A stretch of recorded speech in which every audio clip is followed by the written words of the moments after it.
Shalom, saudara-saudara sekalian, pencinta Bible Study Online CK7 yang dikasihi Tuhan Yesus Kristus. Pada hari ini kita akan melanjutkan pelajaran kita. Tapi sebelumnya saya ingin mengajak dan mengundang saudara-saudara sekalian untuk kita bisa menikmati keintiman dengan Tuhan. Kita melepaskan setiap beban kita, menyerahkan kepada Kristus, dan biarkan juga Roh Kudus menyatakan kepada kita bukan hanya kesegaran, tetapi juga kebenaran yang disingkapkan lewat pengajaran firman pada malam hari ini. Kita mendekat kepada hadirat-Nya. Bapa, kami bersyukur untuk hadirat-Mu yang terus-menerus ada menyertai kami, memberikan kepada kami kekuatan. Dan biarlah lewat keintiman kami pada hari ini, sungguh Engkau akan menguatkan dan memulihkan kami, mengarahkan fokus kami hanya kepada Engkau. Di dalam nama Tuhan Yesus Kristus. Oh, terpujilah Engkau Tuhan. Syukur kepada Engkau Tuhan Yesus. Haleluya.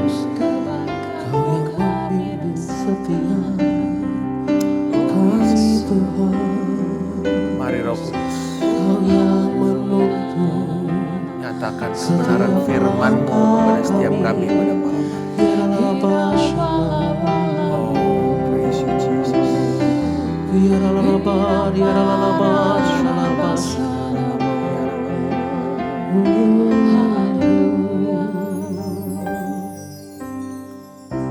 Jalan-Mu tak terselami oleh setiap hati kami. Namun satu hal ku percaya, ada rencana yang indah, tiada terduga kasih-Mu. Heran dan besar bagiku arti kehadiran-Mu selalu nyata di dalam hidupku. Penyertaan-Mu sempurna, rancangan-Mu penuh damai, aman dan sejahtera walau di tengah badai. Ingin ku selalu bersama, rasakan keindahan arti kehadiran-Mu Tuhan.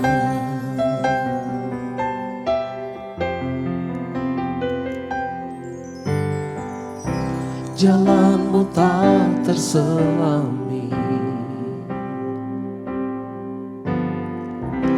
oleh setiap hati kami. Namun satu hal ku percaya, ada rencana yang indah,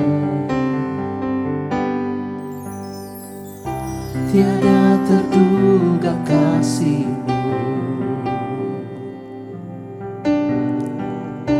Heran dan besar bagiku arti kehadiran-Mu selalu nyata di dalam hidupku. Penyertaan-Mu sempurna, rancangan-Mu penuh damai, aman dan sejahtera walau di tengah badai. Ingin ku selalu bersama, rasakan keindahan arti kehadiran-Mu Tuhan. Penyertaan-Mu sempurna,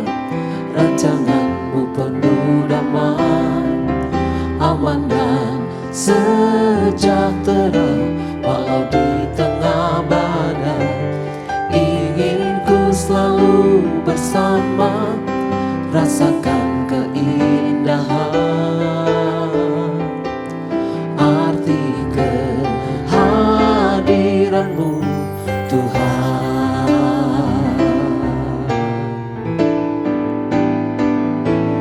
Penyertaan-Mu sempurna, rancangan-Mu penuh damai, aman dan sejahtera walau di tengah badai.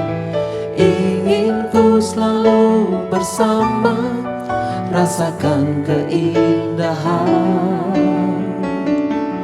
arti kehadiran-Mu Tuhan.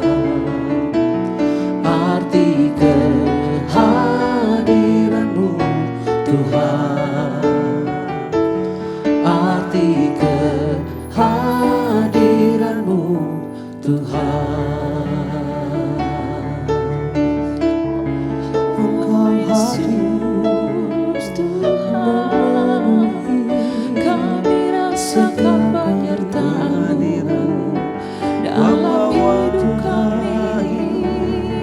Oh ya Kehadiran-Mu membawa Yesus, Kau selalu bersama kami rindu hadirat-Mu Tuhan. Jangan kami jauh dari hadirat-Mu Bapa. Bila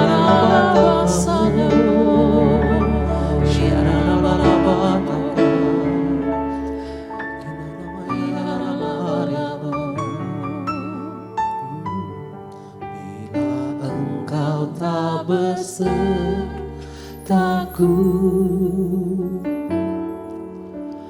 ku tak mau berjalan.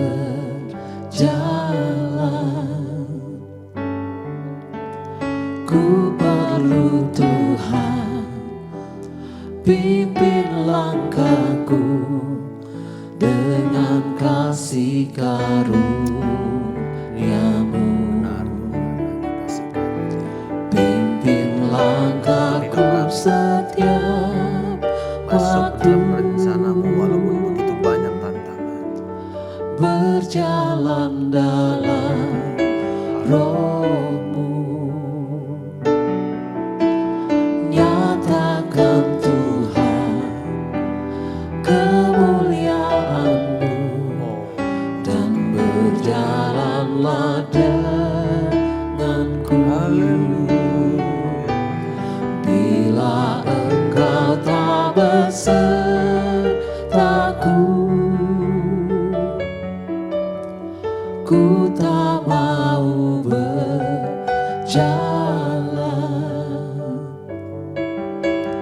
Ku perlu Tuhan, pimpin langkahku dengan kasih karunia-Mu.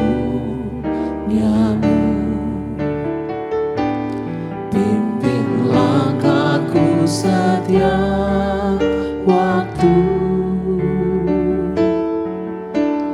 berjalan dalam Roh-Mu.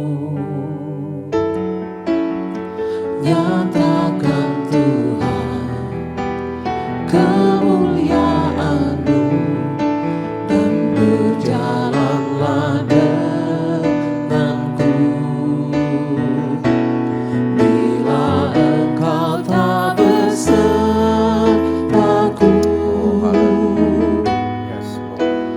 ku tak mau berjalan.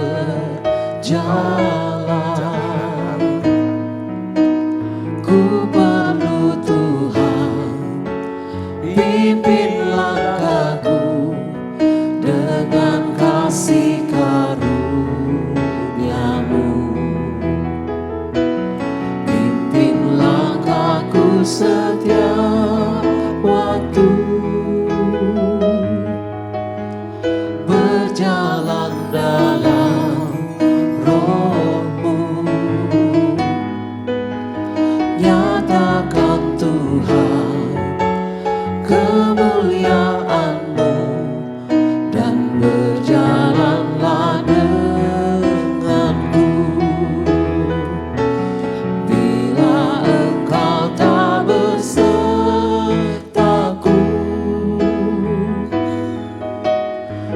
tak mau berjalan. Ku perlu Tuhan, pimpin langkahku dengan kasih karunia-Mu. Pimpin langkahku setiap waktu,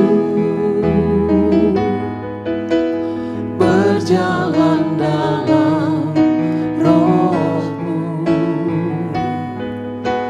Nyatakan Tuhan kemuliaan-Mu, dan berjalanlah denganku. Nyatakan Tuhan kemuliaan-Mu, dan berjalanlah denganku. Nyatakan Tuhan kemuliaan-Mu, dan berjalanlah denganku. Yes. Inilah doa kami Bapa. Engkau menuntun hidup kami menuju rencana-Mu yang agung dan kekal. Dan kami bersyukur bahwa Roh-Mu menuntun kami, memelihara kami, menjaga kami. Kristus yang memelihara dan menjaga, melindungi kami untuk kami sampai ke dalam penggenapan rencana-Mu. Dan biarlah pada hari ini ketika kami belajar dari umat-Mu dalam Nehemia pasal yang ke-11, Engkau memberikan kepada kami pembelajaran dan penguatan atas iman kami dalam nama Tuhan Yesus Kristus. Amin. Saudara-saudara sekalian, kemarin kita sudah membahas dalam Nehemia pasal yang ke-10 piagam perjanjian yang dibuat oleh para pemimpin-pemimpin Yahudi, imam, bahkan semua bangsa, orang-orang dewasa, laki-laki dan perempuan untuk patuh kepada hukum-hukum Allah. Dan bahkan mereka berketetapan wajib untuk memelihara keberlangsungan operasi dari rumah Allah, bait suci, baik lewat persembahan, persepuluhan, persembahan mereka secara teratur. Dan mereka membawa itu karena mereka tahu akan pentingnya bait suci sebagai pusat kehidupan bangsa Israel pada waktu itu. Lalu kemudian kita lihat di dalam ayat 11, kelihatannya ini cuman daftar penduduk Yerusalem dan Yehuda. Kira-kira seperti kita membaca statistik saja. Dan seperti tidak ada yang menarik perhatian. Dan bahkan juga nama-nama ini bukan nama-nama orang terkenal, hanya orang biasa. Dan kita lihat dibuka dengan ayat 1 dan 2 seperti ini. Para pemimpin bangsa menetap di Yerusalem, sedangkan rakyat lainnya membuang undi untuk menentukan 1 dari 10 orang yang akan menetap di Yerusalem, kota kudus itu.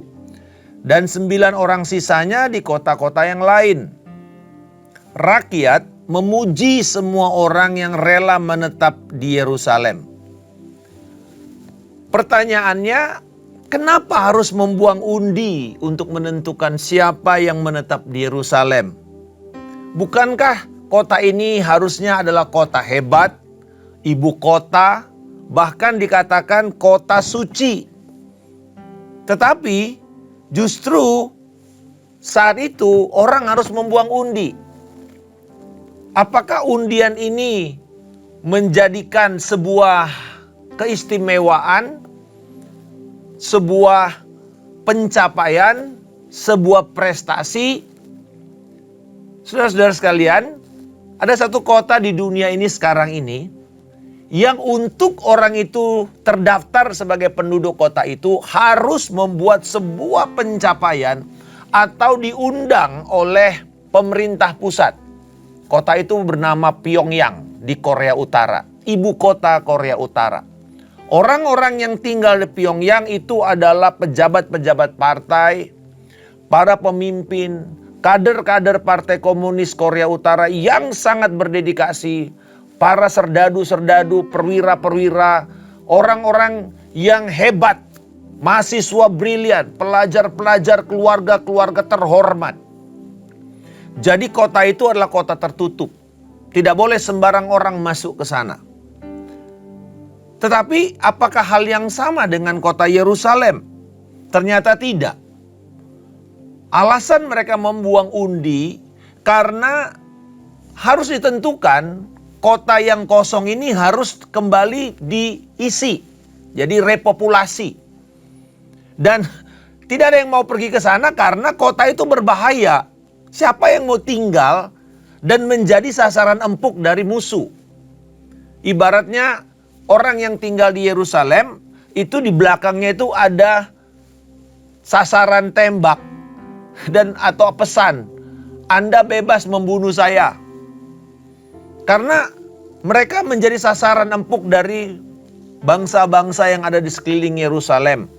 Lalu yang kedua, kita tahu kalau ada perampok atau tentara yang datang menyerang dan mau menjarah, tidak mungkin mereka menjarah pedesaan.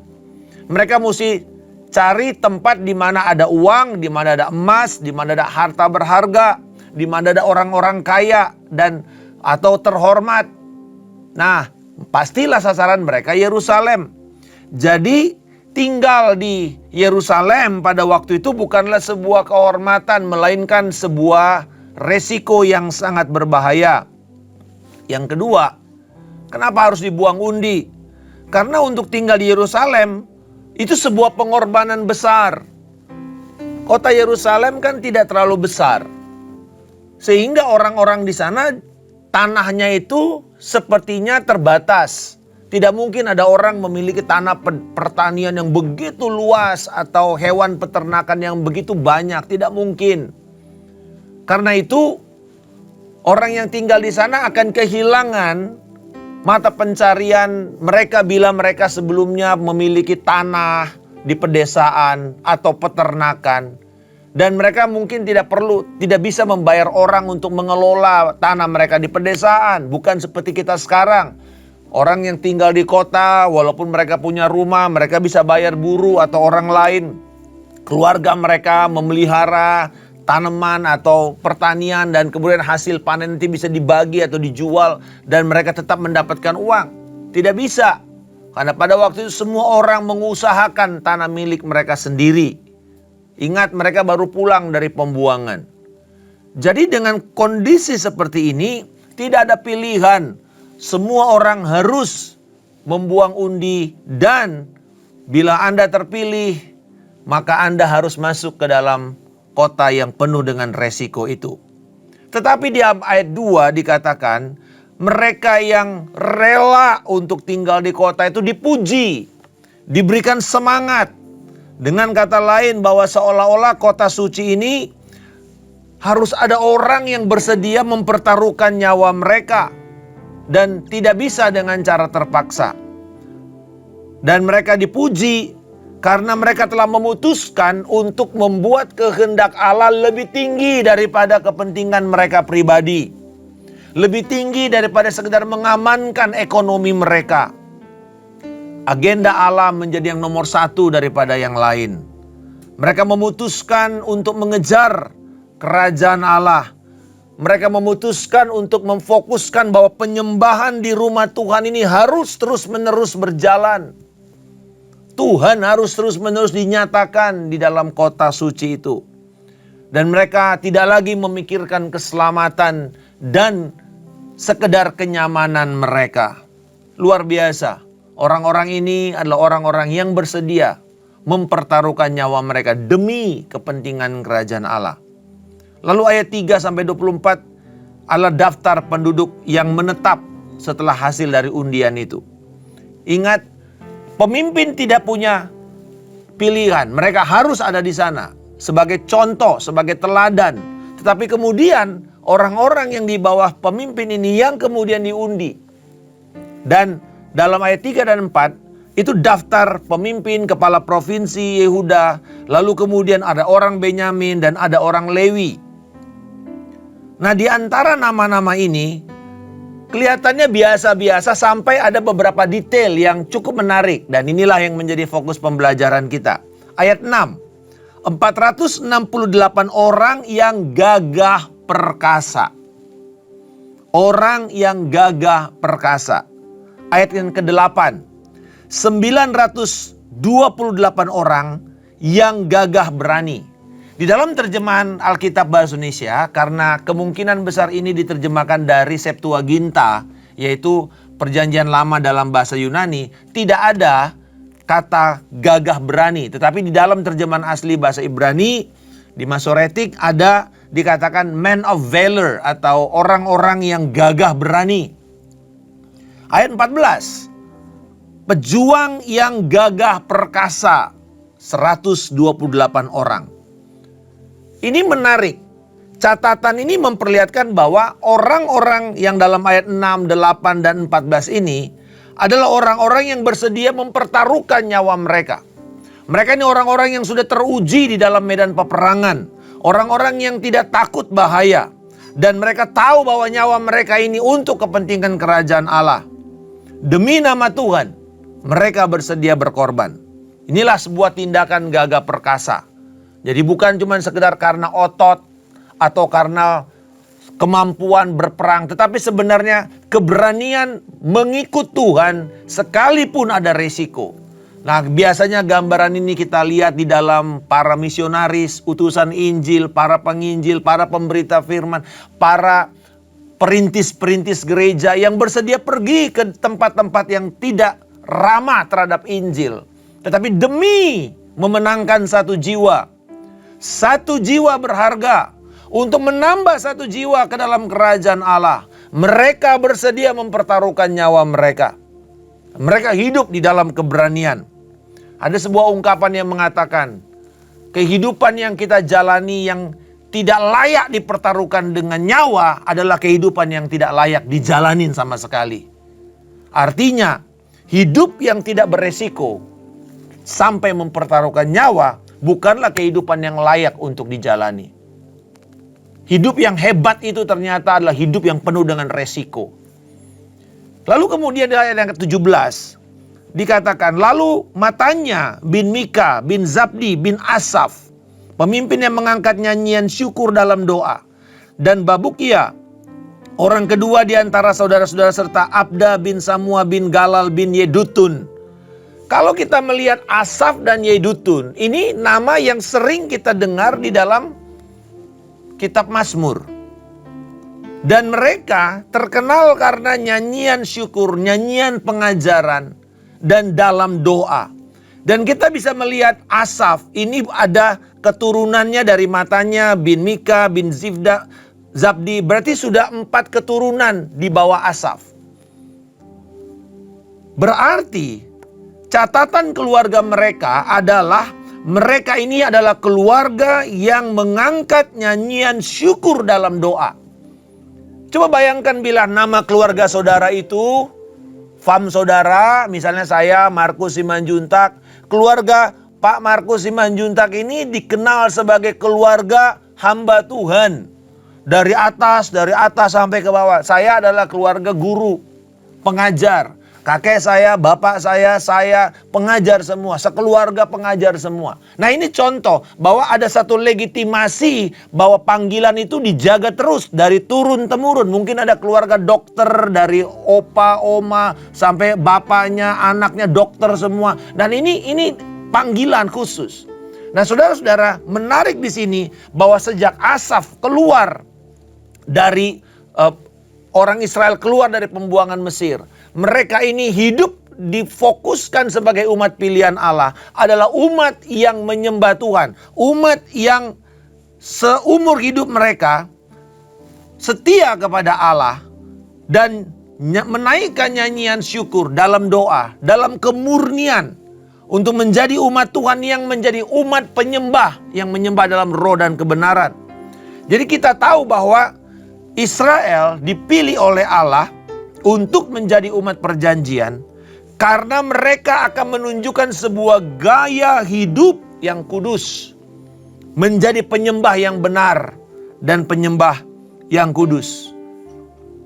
Catatan itu memperlihatkan pentingnya penyembahan yang benar, kekudusan dan tanggung jawab sebagai umat tebusan Allah. Sisanya cuma nama-nama lain. Jadi apa yang kita belajar dalam pasal 11 ini? Yang pertama tadi, mengikut Tuhan itu ada risiko. Yesus berkata bahwa bila engkau masih mementingkan dirimu sendiri, masih mementingkan kepentingan kedaginganmu daripada kepentingan Tuhan, kamu tidak layak jadi murid Kristus. Kalau engkau masih merasa bahwa nanti saja kalau keadaan aman baru saya ikut Tuhan, maka saudara tidak layak. Ada resiko di dalam kita mengikut Tuhan. Mungkin kita akan ditolak karena keyakinan kita terhadap kebenaran. Atau kehidupan kita yang berubah. Kita sudah menolak lagi untuk tidak tinggal di dalam keberdosaan seperti dulu gaya hidup kita yang lama. Lalu kemudian oleh karena itu kita dianiaya, kita ditolak. Saya tahu ada orang yang karena mengikut Tuhan, diancam untuk dicoret dari daftar warisan. Dan dia mengatakan, kalau itu adalah harga saya mengikut Tuhan Yesus, saya akan rela kehilangan warisan. Dan betul, sampai orang tuanya meninggal, warisannya tidak dapat sama sekali. Tetapi dia bersyukur dan dia mengatakan, kalau itu adalah harga karena saya mengikut Tuhan Yesus, saya menerima itu dengan penuh sukacita. Saudara-saudara, ini hidup berani karena kebenaran. Yang kedua, bahwa kita akan dikenal dari kekudusan dan penyembahan kita. Dari kita mempertahankan panggilan Allah dalam hidup kita. Turun-temurun, mari kita hargai panggilan ini. Apapun panggilan yang Allah berikan kepada saudara. Atau sebagai sebuah keluarga, garis keturunan. Mungkin ada saudara dipanggil sebagai pemusik. Para imam-imam musik dari orang tua saudara terus sampai ke bawah. Mari bawa itu kepada keadaan yang lebih besar, yang lebih mulia, yang lebih agung untuk pekerjaan Tuhan. Dan kita tahu bahwa kita menghormati panggilan Allah dalam hidup kita. Dan kita ajar ini kepada anak-anak kita. Untuk mereka hidup takut akan Tuhan. Untuk mereka hidup menghormati panggilan Allah.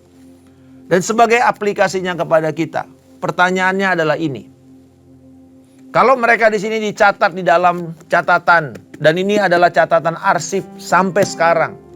Nama-nama ini adalah penduduk pertama Yerusalem setelah Yerusalem itu dipulihkan dari pembuangan. Dari keadaan kosong, mereka dicatat kembali.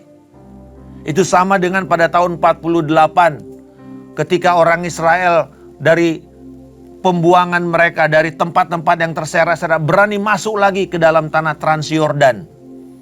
Dan mereka ini berhadapan dengan musuh-musuh di sekitar mereka. Tidak ada peralatan perang apapun. Hanya ada yang peralatan rumah tangga. Tapi bila saudara kalau pergi dari menuju Yerusalem, di jalan tol itu di tengah-tengah itu biasanya ada di situ teronggok beberapa peralatan-peralatan perang yang kelihatannya sudah karatan sejak tahun 45-an. Tank-tank lama. Sebenarnya itu memperlihatkan bahwa ini adalah hasil kemenangan dari pekerjaan rumahan.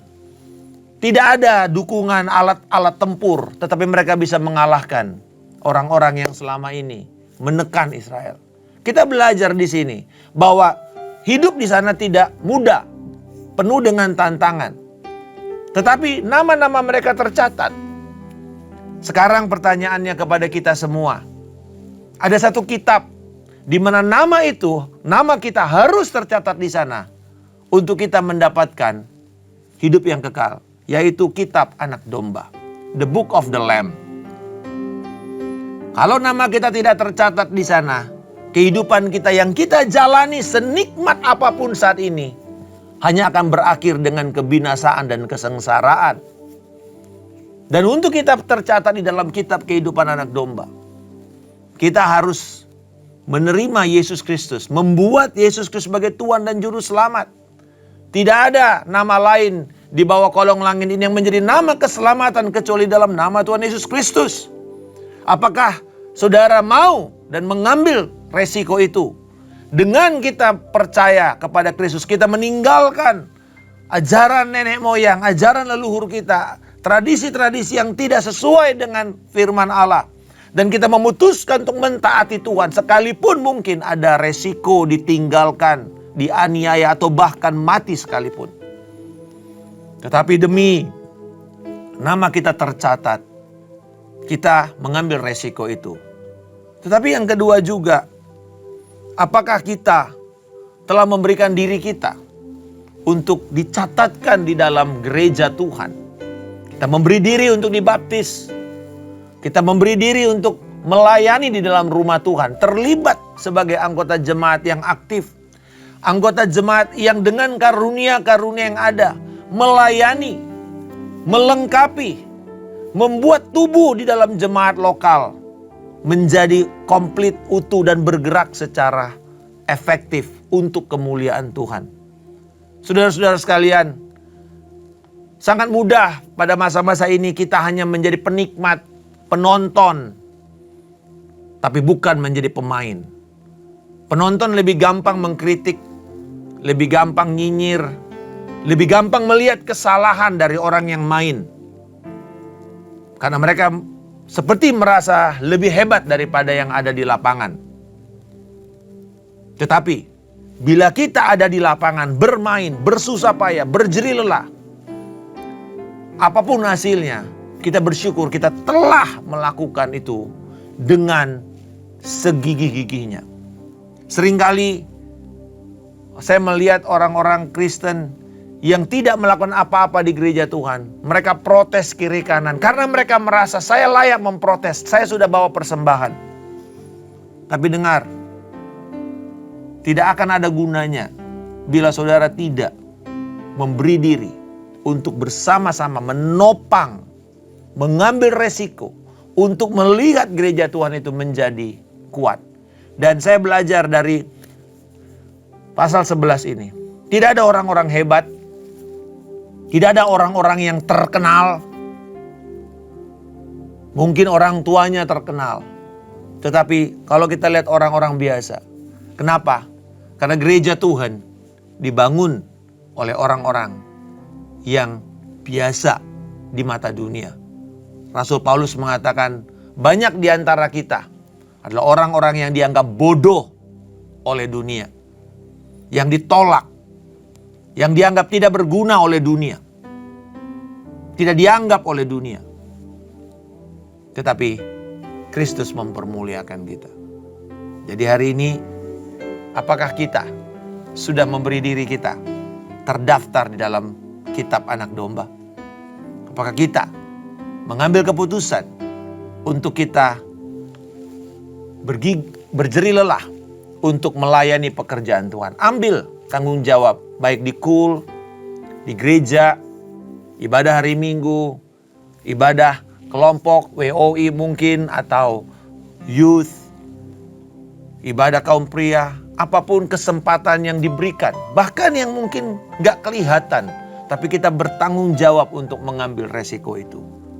Dan biarkan Kristus akan dipermuliakan. Bapa, kami bersyukur pada hari ini, walaupun kami orang-orang yang tidak kelihatannya penting, tetapi Tuhan, Engkau melihat kami, Engkau membuat kami begitu berharga karena Engkau mati untuk kami. Engkau menebus hidup kami Tuhan. Engkau membuat kami menjadi umat pilihan-Mu. Dan Kristus, terima kasih, Engkau mencatatkan nama kami di dalam kitab anak domba. Dan kami bersyukur bahwa kami juga akan memberi diri kami untuk melayani rumah-Mu. Dan beresiko Tuhan, menopang pekerjaan Tuhan di dalam gereja di mana Engkau telah menempatkan kami. Kiranya kami menjadi jemaat-jemaat yang berkontribusi aktif dan positif kepada jemaat dan pertumbuhan gereja-Mu. Di dalam nama Tuhan Yesus Kristus, Tuhan yang memberkati engkau dan Tuhan yang melindungi engkau. Tuhan yang akan membuat wajahnya senantiasa bersinar atas engkau dan memberikan engkau kasih karunia-Nya. Tuhan menghadapkan wajahnya dan memberikan engkau anugerahnya dan damai sejahtera yang melimpah dengan ucapan syukur.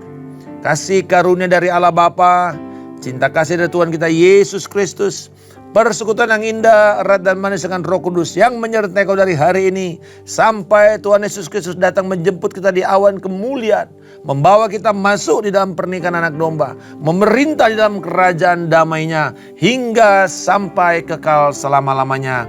Dalam nama Tuhan Yesus Kristus kami telah berdoa dan mengucap syukur. Haleluya. Amin. Tuhan Yesus memberkati. Sampai bertemu esok hari.